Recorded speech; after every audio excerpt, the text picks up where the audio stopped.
देखें, 3 दिन पहले इसकी प्लानिंग हुई, 3 दिन पहले इसकी प्लानिंग हुई और कल सुबह 3 शख्सियात मुल्क में उम्रे के लिए चले गए। डीजी एंटी करप्शन को बुला के बताया गया हमें परवेज लाई हर हाल में गिरफ्तार चाहिए। 3 दिन पहले प्लानिंग हुई जिसकी अप्रूवल प्राइम मिनिस्टर ने और बाज और लोगों ने, जिनका हम नाम लेना हम पर मना है, वही इस ऑपरेशन को मॉनिटर करते रहे और हदायत देते रहे। सब लोग जो परवेज लाई साहब को जानते हैं पुराने, कि एक तो नंबर एक मेरे ख्याल में परवेज लाई इश्तिहारी नहीं थे। इस वक्त पंजाब में 50,000 से ज़्यादा इश्तिहारी है। क्या पुलिस ने कभी उनकी गिरफ्तारी के लिए इस तरह किया? क्या उनके पास वारंट गिरफ्तारी थे? नहीं। जवाब यह है परवेज लाई कहाँ थे, ये मल्टी मिलियन सवाल है।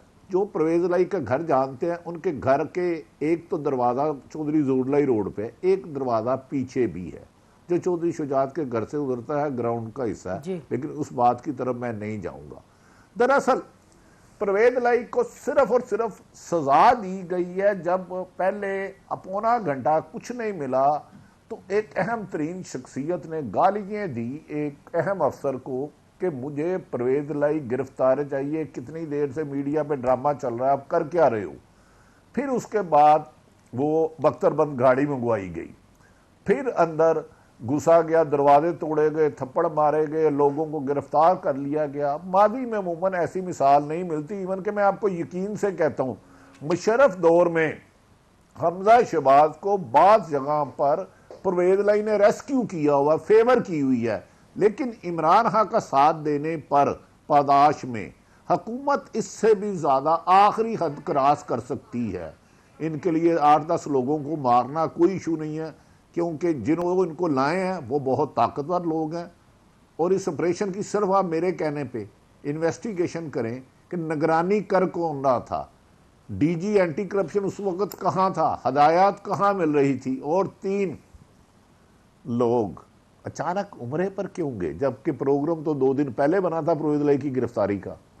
तो लिहाजा इस मुल्क में सियासत इंतकाम की तरफ आ चुकी है और इख्तलाफ राय को ज़ाती दुश्मनी में इतना बदल दिया गया है कि हम ख़वातीन का एहतराम करना, चादर चारदीवारी को पामाल करना भी मामूल बना लेते हैं। ठीक।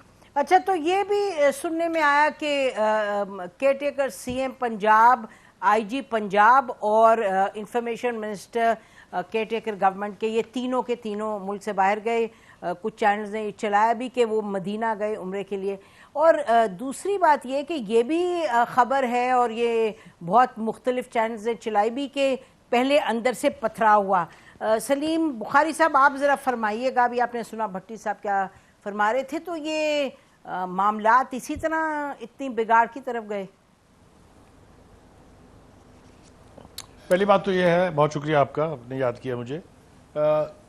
किसी भी एंगल से आप इसको देख लें, ये इंतहाई इल प्लान्ड और इररिस्पॉन्सिबल किस्म का ऑपरेशन था, जो कि किसी भी सूरत में चौधरी हाउस पर नहीं होना चाहिए था। अगर उनको पकड़ना था उनको, तो वो सुबह अदालत गए थे चौधरी साहब, वहाँ उनको पकड़ लेते जहाँ से उनको बेल मिली थी। ये रात में ये सारे का सारा जो स्क्रिप्ट लिखा है जिसने भी, वो कुछ समझ में ना आने वाली बात है। जो रवाज हमारे यहाँ सियासत में पड़ गया है, नसीम आप मुझसे इत्तेफाक करेंगी, वो अब से नहीं है, काफ़ी देर से ये बिगड़ा हुआ है। आपको तो याद होना चाहिए मेरे ख्याल से, जिस तरीके से आसिफ जरदारी साहब की बहन को ले जाया गया था सीसीयू से, अस्पताल से उठा के जेल में। आपको ये भी याद होना चाहिए था, किसी की बेटी जेल में मिलने गई थी, वहाँ से पकड़ लिया था। आपको ये भी याद होगा किसी खातून पॉलिटिशियन के बाथरूम जो थे नैब के अंदर, उनमें कैमरे लगे हुए थे। तो ये रवाज मैंने तो नहीं डाला ना, ये अब डाला है। ये रवाज पढ़ना ही बहुत गलत था और उसकी अब हम जिस नहज को देख रहे हैं वो तसव्वुरात में भी हमारे 2 साल 4 साल पहले नहीं आ सकती थी। तो एक तो जिस भी एतबार से आप देखें इसको, मैं इस ऑपरेशन की मजम्मत करता हूँ जिम्मेदारी के साथ। चौधरीज की एक रवायत है, चौधरीज का घराना बहुत पुराना सियासतदान घराना है। उन्होंने कभी ग्रेस नहीं छोड़ी है अपने सियासी मुखालफिन के खिलाफ भी और किसी भी दूसरे के खिलाफ भी, किसी के कहने पर भी। बिल्कुल। तो मेरा ख्याल था कि ये ग्रेस जो है उनकी बरकरार रखी जानी चाहिए थी, चाहे ये ऑपरेशन पुलिस ने किया है, चाहे ये ऑपरेशन एंटी करप्शन ने किया है, या चाहे ये ऑपरेशन जो भाई भट्टी साहब कह रहे हैं कोई दूर से बैठ के मॉनिटर कर रहा था, इसको इस तरह से नहीं होना चाहिए था। ये बिल्कुल एक गलत रवायत पड़ी है, और जो ट्रेडिशनली ग्रेसफुल सियासी खानदान है उनके साथ ये रवैया जो जी है बेशक, चाहे ग्रेसफुल हो चाहे ग्रेसफुल ना भी हो, आप मानेंगे कि किसी सूरत ये एक्सेप्टेबल नहीं, चाहे किसी के खिलाफ भी करें। जैसे आपने खुद फरमाया कि ये दिन के वक्त होना चाहिए था, अगर करना था you should have.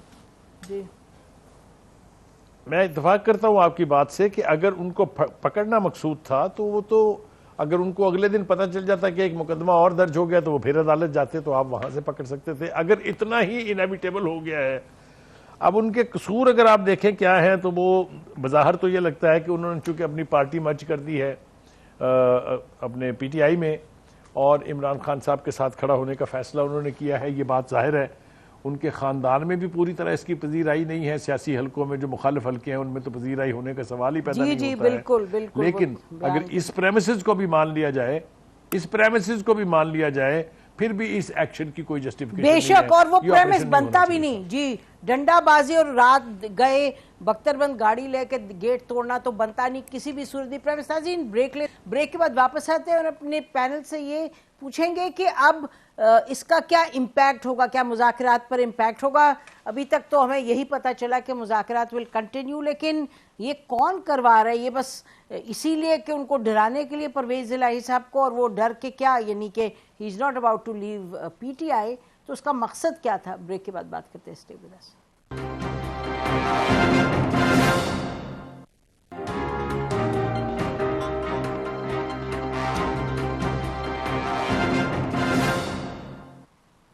Welcome back नाज़रीन। हमारे साथ सलीम बुखारी साहब हैं और आरिफ हमीद भट्टी साहब। इनसे हम बात करें जो कल रात गए ऑपरेशन हुआ, परवेज़ इलाही साहब और चौधरी शुजात साहब का घर भी टारगेट हुआ।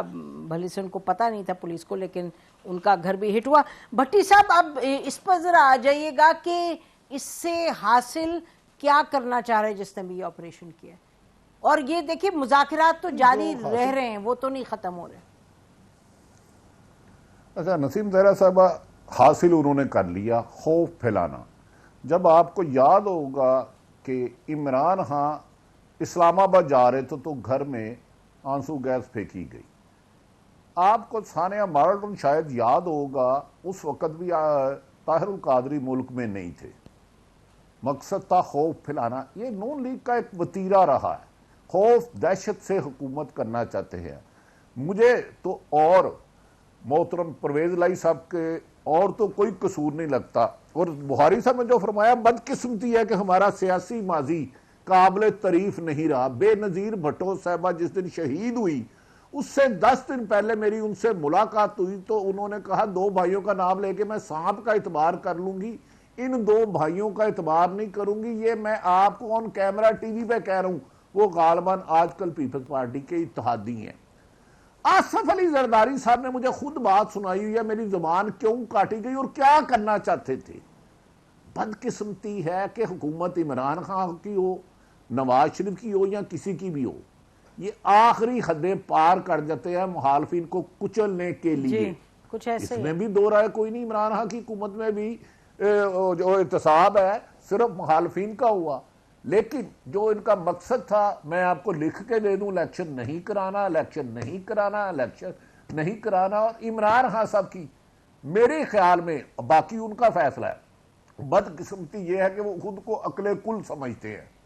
ये मज़ाकरात होने ही नहीं चाहिए थे। अगर आइन में है 90 दिन में इलेक्शन करा दो, नहीं है तो कह दो भाई आइन में नहीं है, हम नहीं कराते। मज़ाकरात कर किस लिए रहे हैं? ये कैसे मज़ाकरात है कि दोपहर को मज़ाकरात हो रहे हैं, मज़ाकरात के दौरान ही वज़ीर दुआ ख्वाजा आसफ साहब कहते हैं मज़ाकरात करना तो वक्त का ज़िया है। प्राइम मिनिस्टर असम्बली में खड़े होकर कहते हैं मैं 3 जज साहबान को नहीं मानता।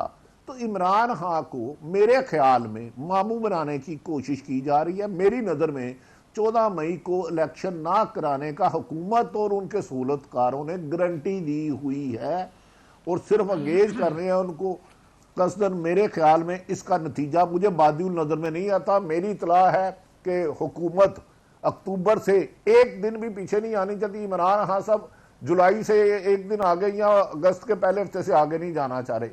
तो उसको रोकने के लिए ये मुख्तलिफ और भी गिरफ्तार होंगे। जो मौजूदा डीजी एंटी करप्शन लगाया, इसको 40 लोगों की लिस्ट दी गई है पीटीआई की। दूसरी बात, जो 3 लोग गए, अभी मैं उनका नाम, सीट नंबर और जिसने प्रोटोकॉल एयरपोर्ट पे किया था आपको व्हाट्सएप करता हूं। अच्छा, ठीक है। अक्टूबर में ही होंगे इलेक्शन, आप सही कह रहे हैं। मेरा ख्याल है पीटीआई भी ये समझती है, चीफ जस्टिस साहब ने भी। अब नसीम, मैं सलीम बुहारी साहब से मैं डरते हुए 3 मिनट ले रहा हूं। मौजूदा हुकूमत का ख्याल है कि शायद इसे मार्च तक भी ले जाया जाए, क्योंकि सितंबर में चीफ जस्टिस साहब चेंज होंगे, नवाज शरीफ की सदाएं खत्म होगी, इमरान खान को मंजर से हटाया जाएगा और इलेक्शन अक्टूबर से जाके 24 तक तो जा सकते हैं, लेकिन अक्टूबर से पहले बादी नजर में मुझे होते हुए नजर नहीं आते। जी, मेरा ख्याल है वो पीटीआई भी समझ रही है, पीटीआई भी समझती है कि नहीं होंगे पहले। जी